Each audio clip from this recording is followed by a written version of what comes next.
नमस्कार साथियों, Vineet kitchen gardening part 2 channel पे आपका स्वागत है। अगर आप मेरे चैनल पे नए आए हैं तो मेरे चैनल को लाइक और सब्सक्राइब ज़रूर करिए, जिससे कि आगे आने वाली वीडियो के बारे में आपको जानकारी हो सके।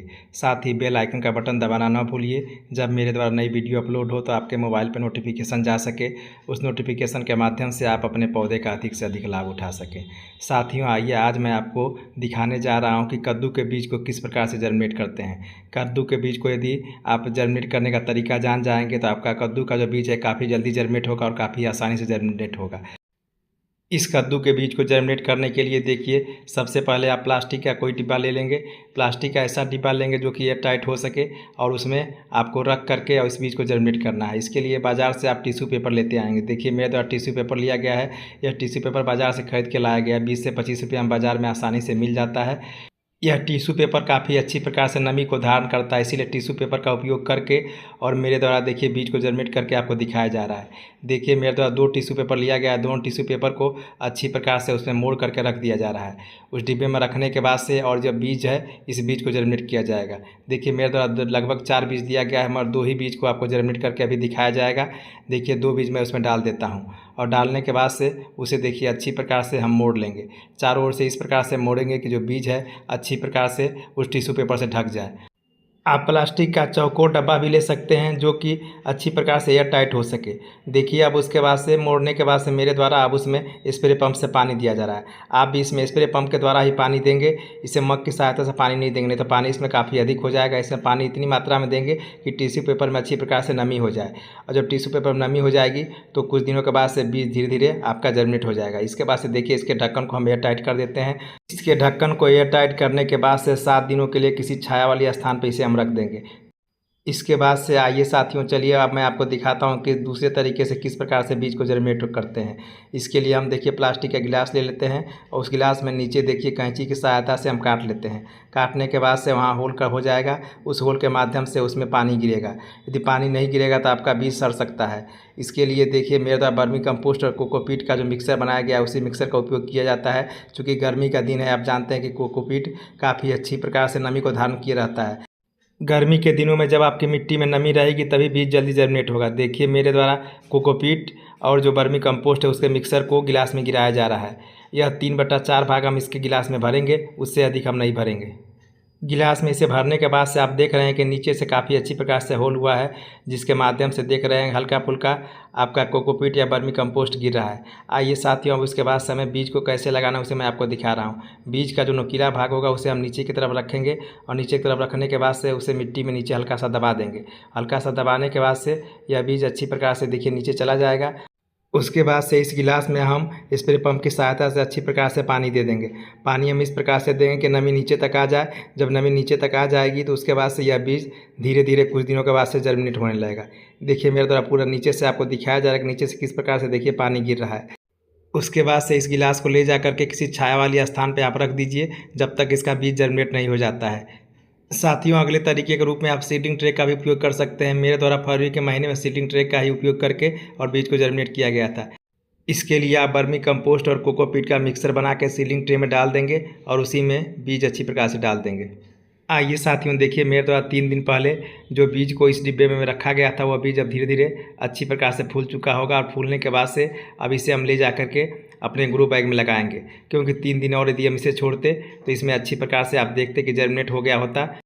मेरे द्वारा आपको बीज को जो दिखाया जा रहा है वह बीज देखिए कितना अच्छी प्रकार से पूरी तरह से अब यह जर्मिनेशन के लिए तैयार है। तो इसमें धीरे धीरे ऊपर से रूट निकलेगी, या नुकीला जो भाग है उसी से इसमें रूट निकलेगी। दूसरा बीज को मैं आपको दिखा रहा हूँ, उसमें भी देखिए अब ऊपर से धीरे धीरे रूट निकलेगी। जब मेरे द्वारा बीज आपको दिखाएगा तो उस समय बीज देखे हुए थे कि इस तरह से वो फूला हुआ नहीं था। आइए साथियों, अब इसके बाद से मेरे द्वारा अब ग्रो बैग लिया गया, या 12x12 इंच का ग्रो बैग है। इसी ग्रो बैग में मेरे द्वारा इस कद्दू के बीज को लगाया जाएगा। कद्दू के 2 बीज को लगा करके मैं आपको इसे जर्मिनेट करके दिखाऊंगा। देखिए, सबसे पहले इसमें 2 मुट्ठी के करीब मेरे द्वारा गोबर की खाद डाला जा रहा है। इसके अलावा आप चाहें तो वर्मी कंपोस्ट भी इसमें मिला सकते हैं। गोबर की खाद मिलाने के बाद से उसे मिट्टी में आप अच्छी प्रकार से मिला देंगे। क्योंकि मिट्टी में नमी धारण करने के लिए मेरे द्वारा अलग से गोबर की खाद मिलाया जा रहा है। इससे पहले मिट्टी का जब मिक्सर बनाया गया था उसमें भी गोबर की खाद मेरे द्वारा मिलाया गया था। इसके बाद से देखिए 2 ग्राम के करीब इसमें हल्दी मिला देंगे। क्योंकि हल्दी काफ़ी अच्छा फंगिसाइड्स का काम करता है। यह जब मिट्टी में जाएगा तो इसमें फंगस पैदा होने नहीं देगा। इसके अलावा यदि आपके पास नीम की खली है तो नीम की खली का भी इस मिट्टी में उपयोग कर सकते हैं, वह भी काफ़ी अच्छा फंगिसाइड्स का काम करेगा। इसमें डालने के बाद से उसे अच्छी प्रकार से आप मिला लीजिए। देखिए मेरे द्वारा किस प्रकार से मिलाया जा रहा है, जिससे कि मिट्टी पूरी तरह से पोरस हो जाए और पूरी भुरभुरी हो जाए। जब पूरी भुरभुरी हो जाएगी तो उसमें बीज काफ़ी अच्छी प्रकार से जर्मिनेट होगा। देखिए उसके बाद से मेरे द्वारा अब बीज को लिया गया है। बीज को लेने के बाद से आपको दिखाया जा रहा है। और उसके बाद से बीज को लगाने के लिए सबसे पहले देखिए मेरे द्वारा 1 से 1.5 इंची उसमें गड्ढा कर लिया जाएगा। उसके बाद से उस गड्ढे में देखिए कद्दू के बीज के नुकीला भाग है उसे नीचे की तरफ रख करके लगाया जाएगा। आइए साथियों देखिए दूसरा गड्ढा भी मेरे द्वारा किया जा रहा है। इस दूसरे गड्ढे में भी बीज को लगाया जाएगा। चूँकि मेरे द्वारा 2 ही बीज लगा करके आपको दिखाया जा रहा है, बाकी बीज को मैं बाद में लगाऊंगा। इसके बाद से साथियों आप इसमें अच्छी प्रकार से वाटर कैन की सहायता से पानी दे दीजिए। पानी इस प्रकार से दीजिए कि पूरी मिट्टी आपकी पानी से भीग जाए और उसमें अच्छी प्रकार से नमी बनी रहे और आपके जो ग्रो बैग में ड्रेनेज होल है उस ड्रेनेज होल से नीचे से पानी आने लगे। आइए साथियों 10 दिन के बाद से देखिए मेरा कद्दू का पौधा कितनी अच्छी प्रकार से बढ़ा हुआ है और कितना हरा भरा हो गया। इसमें देखिए 4 से 5 पत्ते अच्छी प्रकार से आ गए हैं और किसी भी पत्ते पर कोई रोग नहीं है। इस प्रकार आप देख रहे हैं कि मेरा पौधा बिल्कुल स्वस्थ है। मेरे पौधे के पत्ते पर किसी भी कीट का अटैक नहीं है। इस प्रकार से अब इसे ट्रांसप्लांट करने के लिए आइए साथियों अब हम बड़े ग्रो बैग की तरफ लेके चलते हैं। मेरे द्वारा इस कद्दू के पौधे को लगाए जाने के लिए देखिए 24 बाई 24 इंच का ग्रो बैग लिया गया है। इस ग्रो बैग में 2 हम कद्दू के पौधे लगाएंगे।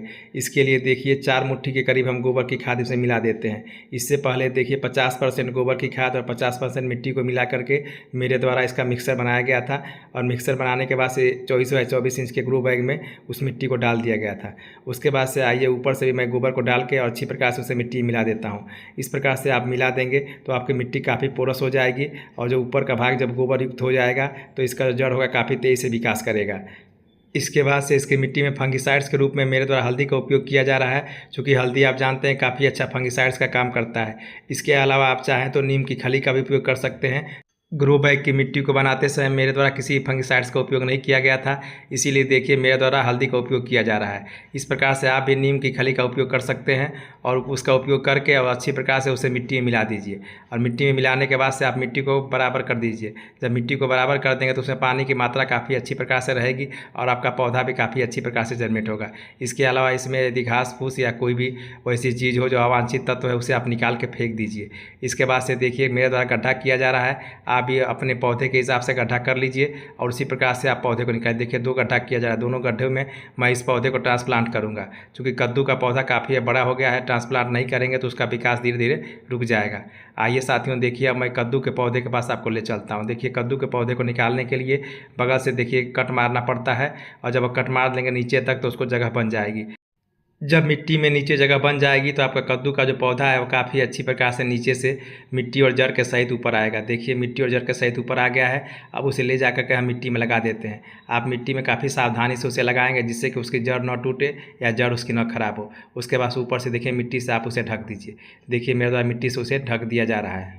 इस प्रकार से कद्दू के पहले पौधे को लगाने के बाद से आइए चलिए 12 इंच के ग्रो बैग में मैं आपको लेके चलता हूं और दूसरा जो कद्दू का पौधा उसे भी मैं आपको निकाल के दिखाता हूं।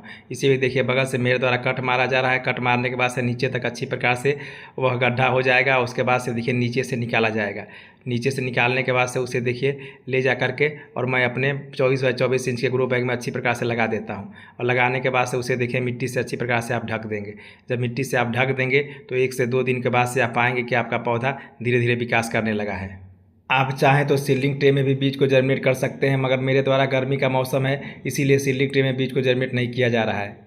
मेरे द्वारा फरवरी और मार्च के महीने में सीडलिंग ट्रे में बीज को जर्मिनेट करके और पौधे को ट्रांसप्लांट किया जाता है। आइए साथियों उसके बाद से देखिए मेरे द्वारा अब इसमें अच्छी प्रकार से पानी दे दिया जाएगा। पानी आप इस प्रकार से देंगे कि नीचे तक पूरी नमी चली जाए। जब नीचे तक नमी चली जाएगी तो यह कुछ दिनों तक आपके पौधे में नमी रहेगी और आपका पौधा काफ़ी तेज़ी से अच्छी प्रकार से हरा भरा होगा।